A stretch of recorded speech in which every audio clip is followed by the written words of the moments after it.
Uhayyikum bitahiyatil Islam. Assalamualaikum warahmatullahi wabarakatuh.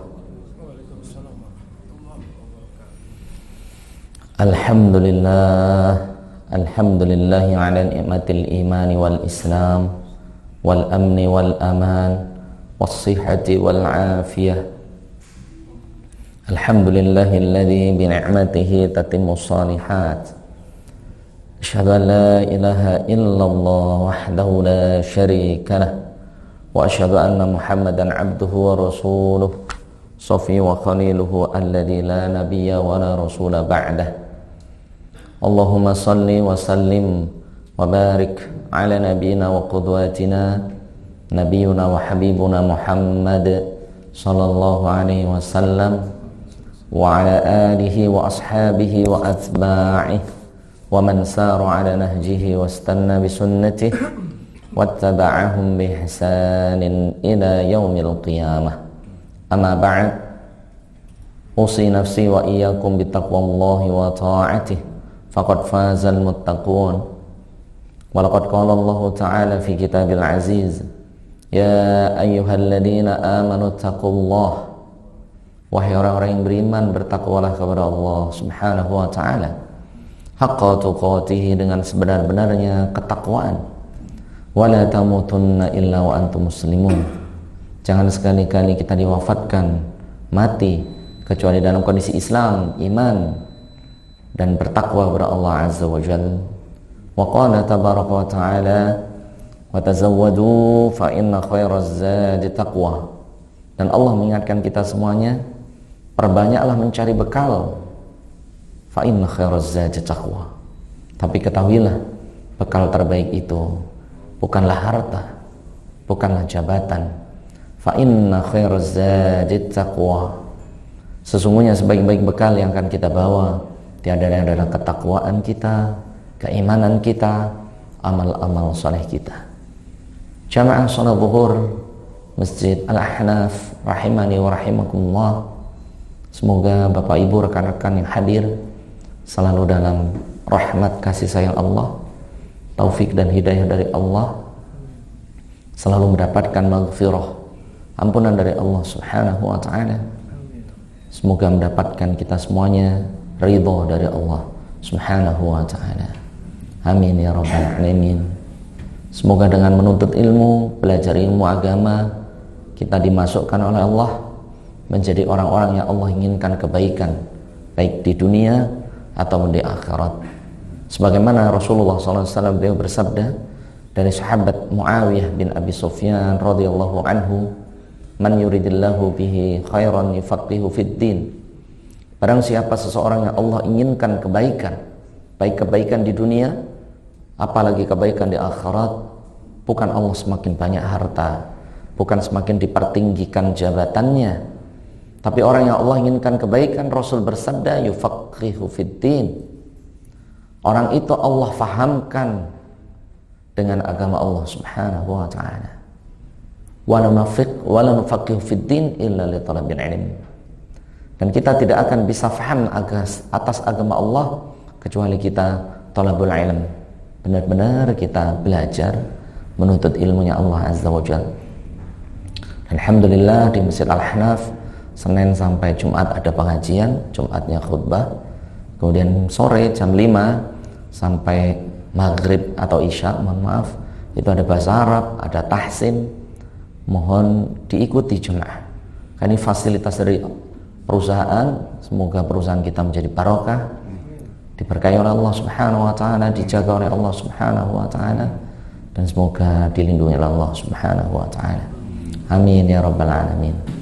Kedua sekalinya salawat dan salam mari bersama-sama kita sampaikan, kita bacakan kepada kekasih kita semuanya, junjungan kita, pensyafaat kita kelak, Nabi kita tercinta Muhammad sallallahu alaihi wasallam, yang kita nanti-nantikan pertolongannya, syafaatnya, dan semoga Allah memasukkan kita sebagai umatnya, dan semoga kita diberikan kesempatan oleh Allah untuk bisa bertemu Nabi SAW di surganya Allah subhanahu wa ta'ala. Amin ya rabbal alamin. Setiap kita pasti pengen masuk surga, betul atau tidak Pak? Betul, semua kita berharap pada Allah Subhanahu wa taala. Rabbana atina fid dunya hasanah. Ya Allah, berikan kami kebaikan di dunia. Wa fil akhirati hasanah, kebaikan di akhirat. Wa qina adzabannar. Ya Allah, jaga kami dari api neraka. Jadi kita minta perlindungan dari api neraka, dan semua kita pengen dimasukkan surganya Allah Subhanahu wa taala. Ada satu hadis ya, yang mari kita hafal bareng-bareng dan semoga kita bisa amalkan. Ini sudah saya pernah sampaikan setahun yang lalu tuh ya. Sudah lupa kayaknya. Sekarang udah tahun yang baru. Dari sahabat Thauban radhiyallahu taala anhu, Rasulullah sallallahu alaihi wasallam beliau bersabda, "Man faraqal ruha wa jasadahu." Barang siapa seseorang yang rohnya terpisah dari jasad, rohnya terpisah dari jasad, artinya orang ini mati. Wa huwa bari'un min thalathin, dan orang ini terlepas dari 3 hal.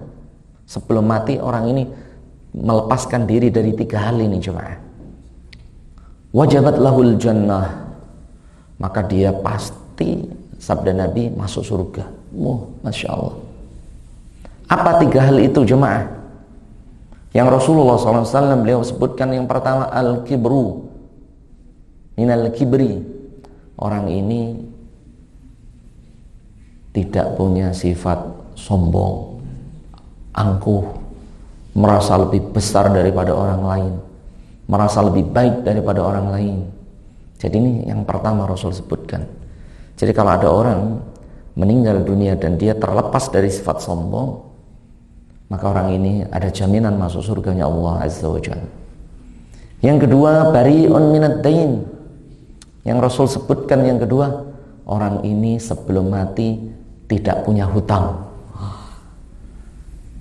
Ya, makanya jangan hobi kredit Pak ya. Kalau mampu beli, kalau nggak mampu nabung.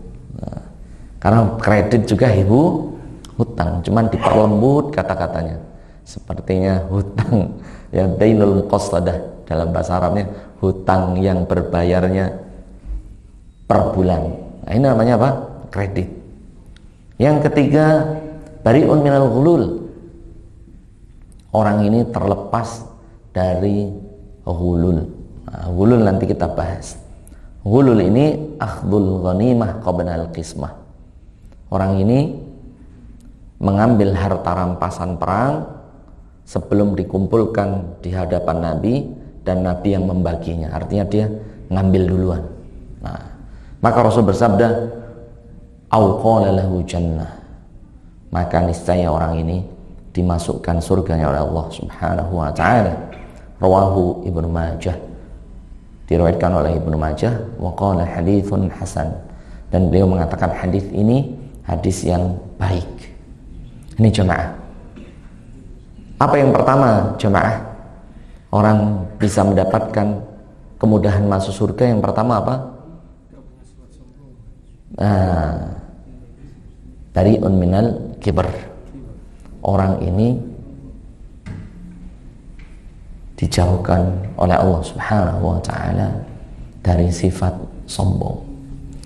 Kenapa Rasulullah SAW menyebutkan sifat sombong ini yang pertama? Beliau, para ulama menyebutkan, Ibnu Abbas, li'annahu awwalu dhanbin fa'alahu iblis alaihi salatu wassalam bisababihi ukhrija minan jannah.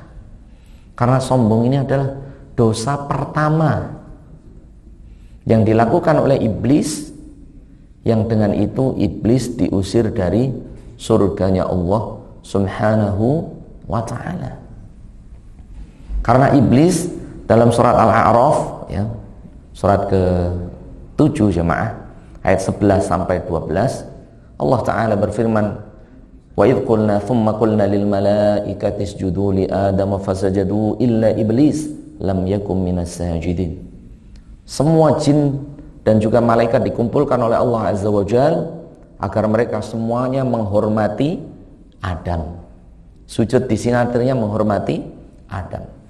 Fasajadu, semua malaikat sujud, illa iblis, kecuali iblis, lam yakum minas sajidin. Dia tidak mau sujud menghormati Adam. Di sini sujud laisa lil ibadah, bukan untuk ibadah, tapi penghormatan. Qala ma mana'aka alla tasjuda id amartuk? Qala ana khairum minhu khalaqtani min nar wa khalaqtahu min tin. Allah Ta'ala pun mengingatkan, kenapa engkau tidak mau sujud kepada Adam wahai iblis? Qala ana khairum minhu. Jawabannya singkat, saya lebih baik daripada dia. Wah, sudah Pak, saya lebih baik daripada dia. Dan memang iblis lebih baik daripada Adam. Iblis diciptakan di berbagai riwayat 10.000 tahun sebelum diciptakan Adam. Dia senior. Kalau pegawai waris kita, dia pegawai senior.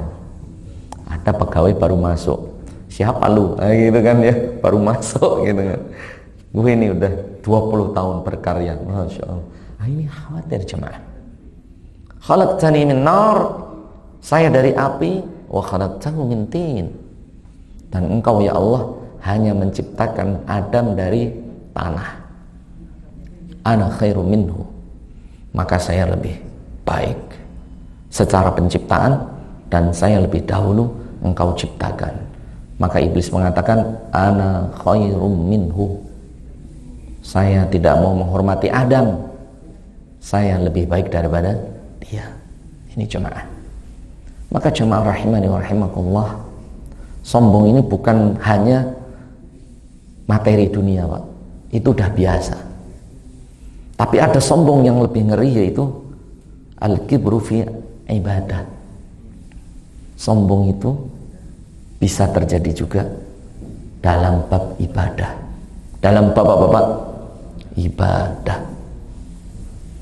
Makanya Bapak Ibu setelah sholat, setelah mengucapkan fil alamina innaka hamidum majid, assalamualaikum, assalamualaikum, setelah itu apa Pak? Istighfar Pak. Astaghfirullah. Siapa tahu kita dalam sholat, kita merasa bangga dengan sholat kita, dan kita merendahkan orang yang belum sholat. Istighfar lagi Pak. Astaghfirullah. Ya. Kenapa? Karena khawatir dalam sholat kita pamer. Sholat kita pengen dilihat atasan kita, pengen dilihat direksi kita, pengen dilihat atasan kita. Astagfirullah sampai 3 kali Pak. Padahal sholat itu dosa atau tidak? Ya enggak, enggak ada dosa dalam sholat itu. Tapi setelah sholat, setelah salam, kita diperintahkan oleh Nabi, hadisnya juga dari sahabat Thauban, diperintahkan untuk karena Nabi SAW istighfar thalathan. Setelah sholat Rasul langsung istighfar Pak, sebanyak 3 kali. Karena khawatir dalam sholat itu timbul sifat sombong. Sehingga ada seorang sahabat bertanya, wa mal kibru ya Rasulullah, apa yang dimaksud sombong ya Rasulullah? Batarul haq wa ghamtun nas. Rasul bersabda, batarul haq, sombong itu engkau menolak kebenaran. Itu benar tapi engkau tolak. Wa ghamtun nas, dan merendahkan orang lain Pak. Jadi ibadah juga ngeri Pak. Jangan sampai yang sudah ikut ngaji, saya sudah kenal sunnah, kamu belum. Subhanallah. La haula wala quwwata illa billah. Bacaan Quran saya sudah sampai surat Asyura, kamu masih surat An-Nas. Masya Allah. La haula wala quwwata illa billah. Hafalan saya 10 juz, antum An-Nas saja masih salah-salah. Ya sudah Pak. Hadza min fadli Rabbi, itu karunia Allah, syukuri. Tapi jangan sampai kita ghamtun nasi. Apa ghamtun nas? Merendahkan orang lain. Maka Nabi SAW itu sekelas Nabi itu selalu berdoa, Allahumma inni a'udzubika minal ajzi wa su'il kibar. Ya Allah, aku berlindung kepadamu dari sifat lemah, wasu'il kibar, dan berlindung dari buruknya sifat sombong. Ya. Jadi orang yang dia terbebas dari yang pertama sifat sombong, Rasul bersabda, wajabat lahul jannah. Bisa dipastikan orang ini wajib masuk surganya Allah Subhanahu wa taala. Karena ada hadis lain jemaah, ya. Ada hadis lain, ya. Rasulullah sallallahu alaihi wasallam bersabda dari Abdullah bin Mas'ud radhiyallahu taala anhu. Hati-hati nih jemaah. La yadkhulul jannah. Rasul bersabda, sungguh tidak akan masuk surga man kana fi qalbihi mithqala dzarratin min kibrin. Barang siapa di hatinya ada sebiji sawi min kibrin, dari apa Pak? Sifat sombong. Bagaimana kalau sifat sombong ini muncul Pak? Segera istighfar. Segera apa Pak? Istighfar. Astaghfirullah, astaghfirullah, astaghfirullah. Minta ampun pada Allah Subhanahu wa taala. Hadis ini diriwayatkan oleh Imam Muslim nomor 317. Tidak akan masuk surga, Pak. La haula wala quwata illa billah. Man kana fi qalbi, seseorang yang di dalam hatinya mithqala dzarrah, sebiji sawi min kibrin, dari apa? Sifat apa? Sombong. Ya. Sifat sombong ini sangat dimurkai oleh Allah Subhanahu wa taala.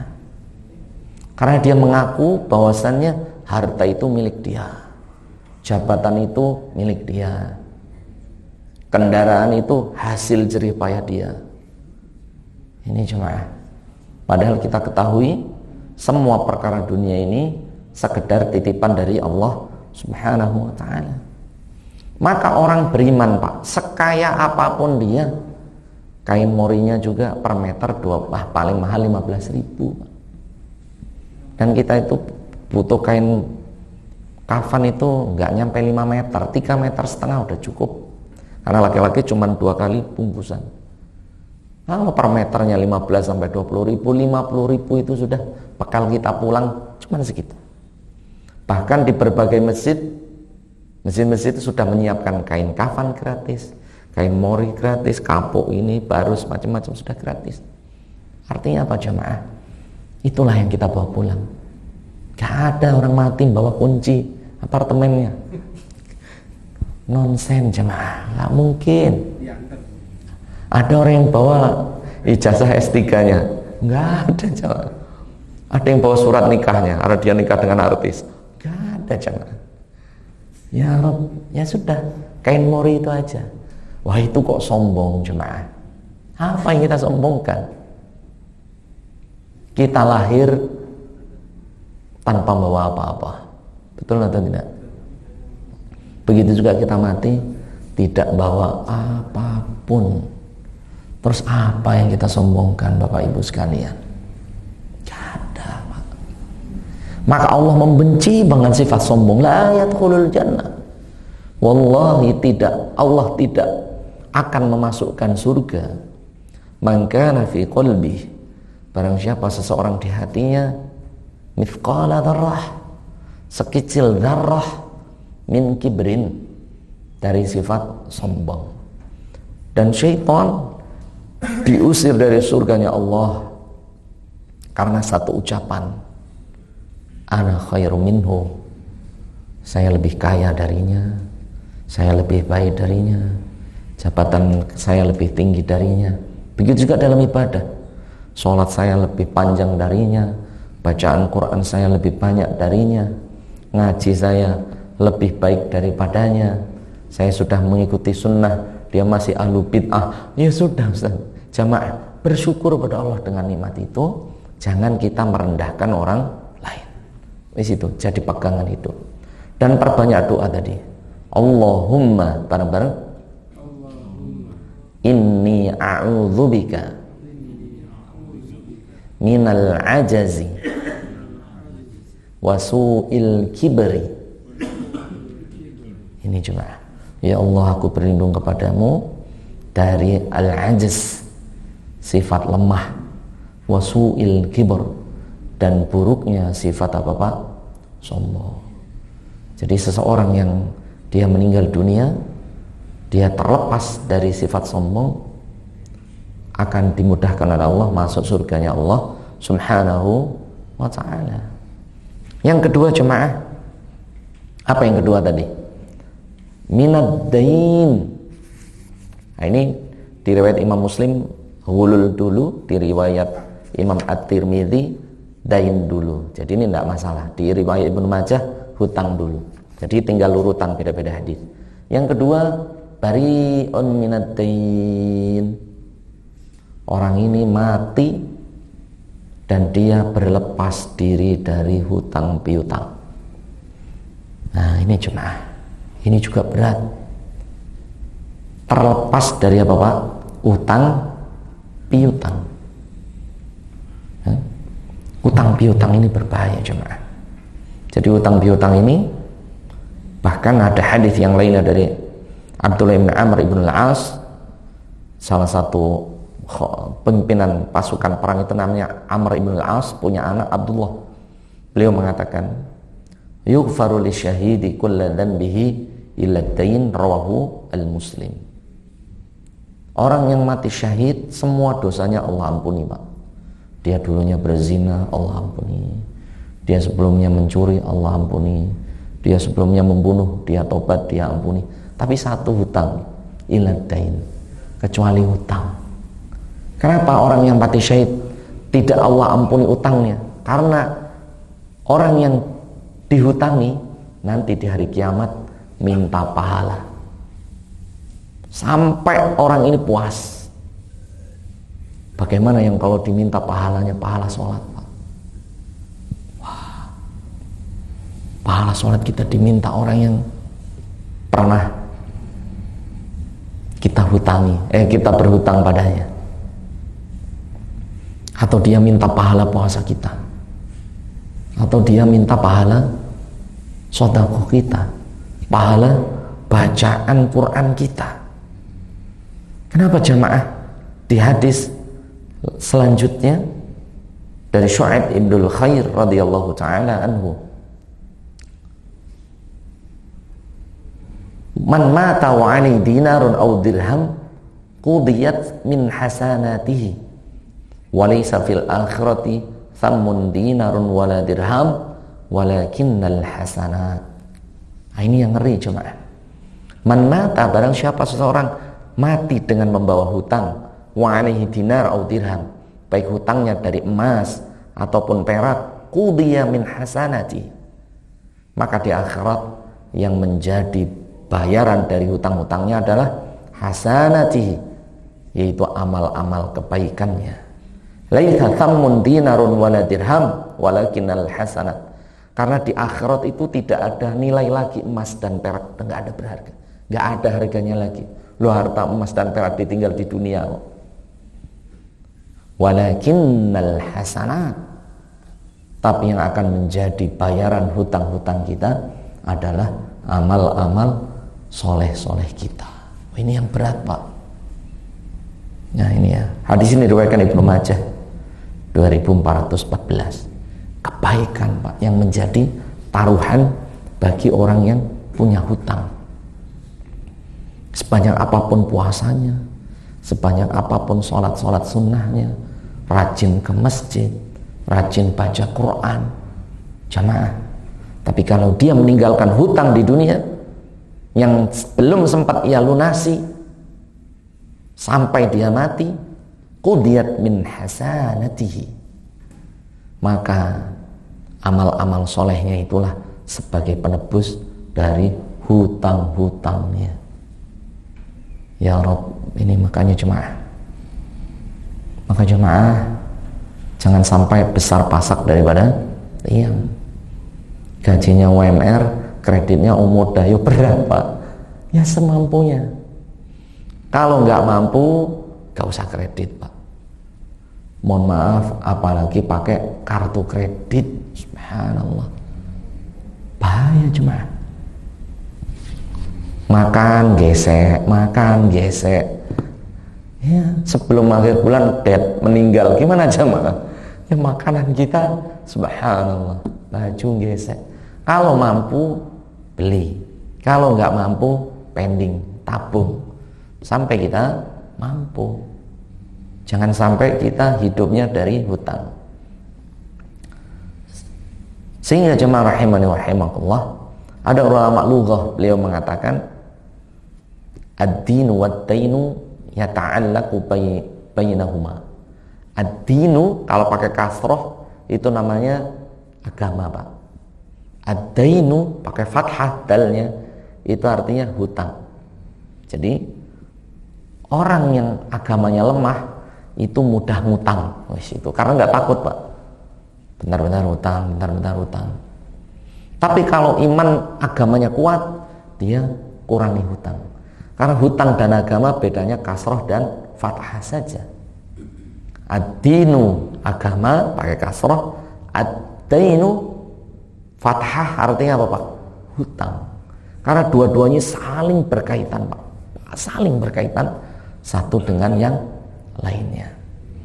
Sehingga Nabi SAW itu banyak doa, Pak. Banyak doa. Ini doa ini dibaca Nabi SAW. Hadisnya mutawatir, diriwayatkan oleh istri-istri Nabi SAW. Kita baca, Allahumma inni a'udzubika minal ma'thami wal maghrami. Allahumma inni a'udzubika, aku berlindung kepadamu, minal ma'tham, dari dosa-dosa, wal maghram, dan terlilit hutang. Maghram itu gharim, artinya orang yang terlilit hutang. Kemudian ditanya oleh Nabi oleh para sahabat, ya Rasulullah, lima yad'u dzalik? Ya Rasulullah, kenapa engkau memperbanyak doa itu? Allahumma inni a'udzubika minal ma'thami wal maghram. Ya Allah, aku berlindung kepadamu dari perbuatan dosa dan terlilit hutang. Apa sabda Nabi SAW? Ya, innad da'ina, sesungguhnya orang yang suka hutang, idza hadatsa kadzaba, dia suka bohong. Wa idza wa'ada akhlafa, kalau janji dia mengingkari. Wah, itu hobinya. Ya nanti kalau turun gaji, sekarang tanggal berapa, Pak? 11 masih lama ya. Tanggal 28. Wes tanggal 28. Udah tanggal 28, Pak, saya yang bayar utang. Oh, saya masih punya ini. Bulan depan. Tanya lagi bulan depan. Bohong terus. Isinya apa? Bohong. Ma'tham wal maghram. Ya Allah, aku berlindung kepadamu dari ma'tham, perbuatan dosa, wal maghram, dan terlilit hutang. Kenapa? Karena orang berhutang itu pasti berbuat dosa. Kalau ngomong bohong, kalau janji untuk bayar dia apa? Mengingkari. Wal maghram ada, Pak? Ya ada loh, ini hadisnya sahih ya. Allahumma inni a'udzubika minal ma'thami wal maghram. Ya Allah, aku berlindung kepadamu dari perbuatan dosa dan juga terlilit hutang. Terus, Pak. Ustaz, bagaimana kalau yang utang perusahaan? Tenang, antum tidak ditanya oleh Allah. Iya, Pak. Itu sudah dibahas itu. Ya, tapi yang ditanya siapa? Pemangku kebijakan. Bagaimana dengan hutang negara, Ustaz? Udah nggak usah pikirin, itu yang menanggung adalah yang apa, jemaah? Yang memangku kebijakan, yang dulu tanda tangan, yang dulu menentukan. Kalau antum nggak ikut-ikut menentukan, insya Allah antum aman dari hutang perusahaan, apalagi hutang negara. Tapi kalau hutang ke warung, nggak apa, ya hati-hati itu ya. Tetap kita catat dan kita tulis. Jadi yang kedua, jemaah, ya udah pernah kita sampaikan, ada 3 jenazah dihadapkan Nabi SAW. Orang pertama disolatin Nabi, jenazah kedua disolatkan Nabi, jenazah ketiga didatangkan. Maka Rasulullah SAW enggan mensolatkan jemaah. Ya. Rupanya jenazah yang ketiga itu punya hutang 2 dinar. 1 dinar 4,25 gram emas, 2 dinar 8,5 gram emas. Kalau 2 juta hutangnya cukup lumayan, 17 juta ya. Maka Rasulullah enggan mensolatinya, Pak. Enggan mensolatinya. Bagaimana Ustaz, teman anak punya KPR kurang 10 tahun lagi kita solatin enggak? Solatin, Pak. Ya, tetap apa? Sholatin. Teman anak masih punya kredit mobil 5 tahun Ustaz. Kita sholatin tidak? Sholatin Pak, sholatin itu ya. Jangan enggak. Kenapa? Ini khususiyah lin Nabi. Jadi hadis ini khusus untuk Nabi. Nabi istrinya 9 khusus untuk Nabi. Antum jangan ikut-ikut. Nabi 9, saya 9. Nabi ibadah di Gua Hira, antum ikut-ikut di Gua Selangor atau gunung Padang. Enggak perlu Pak. Ini khusus untuk Nabi Muhammad SAW. Jadi orang ini tidak disolati Nabi, tapi khusus Nabi, karena Rasul memerintahkan sahabat, sallu alaihi. Wahai sahabat, kalian solati dia. Kalau saya enggak, karena dia masih punya utang. Seandainya Rasul mensolati, ya Allah ampuni dosanya. Rasul yang nyolati Pak. Akhirnya istrinya, keluarganya merayu Nabi untuk mensolati, enggak mau Rasulullah. Sampai berdiri Abu Qatadah, ya Rasulullah, ana dhamin an dainihi. Ya Rasulullah, salatkan sahabat kami, saya yang akan bayar, ya Rasulullah, saya jamin. Kata Abu Qatadah. Setelah Abu Qatadah mengatakan saya yang jamin akan membayarnya, baru Rasulullah mensolatinya. Dan Rasul bersabda, al-an yabrud jildahu. Setelah engkau mengucapkan saya yang jamin, kulitnya sudah dingin. Sebelumnya disiksa oleh Allah Pak, hutang itu. Itu bahayanya hutang. Ya. Terus siapa yang berhak membayar hutang? Ahli waris Pak. Sebelum warisannya dibagi, itu nanti dibaca Al-Baqarah ayat 9 sampai 11, ya. Sebelum harta warisan dibagi, itu hutang mayit harus dibayar terlebih dahulu. Misalnya harta warisannya dijual laku 100 juta, hutangnya 75 juta, maka hutang dulu 75 juta, sisanya baru dibagi ahli waris. Terus ini yang mati nggak punya duit, nggak punya harta, tapi punya utang, maka yang wajib membayar adalah siapa? Anaknya. Wajib membayar siapa? Anaknya. Kenapa jamaah? Anda dulu sekolah yang bayar siapa? Bapak Anda. Bisa jadi bapak Anda juga ngutang dulu. Anda sampai S1, sekolah UGM, ada yang sekolah UI, ada yang Oxford mungkin. Dulu yang biayain siapa? Ayah antum. Bisa jadi ayahmu juga dari hutang. Maka ketika orang tua kita tidak ada, kitalah anak laki-laki terutama yang wajib membayarkan hutang ayah kita jemaah. Wajib itu, wajib. Tega tidak ayah kita dibakar oleh Allah Pak? Disiksa oleh Allah. Ibu kita disiksa oleh Allah, wallahi nggak akan tega jemaah. Maka kita yang wajib membayar hutang kedua orang tua kita. Ini jemaah.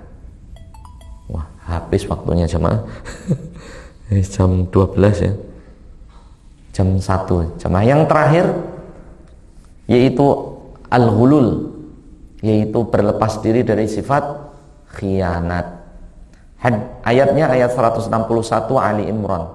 Wa ma kana lin nabiyyin ayyaghul wa may yaghlul ya'ti bima ghalla yaumal qiyamah.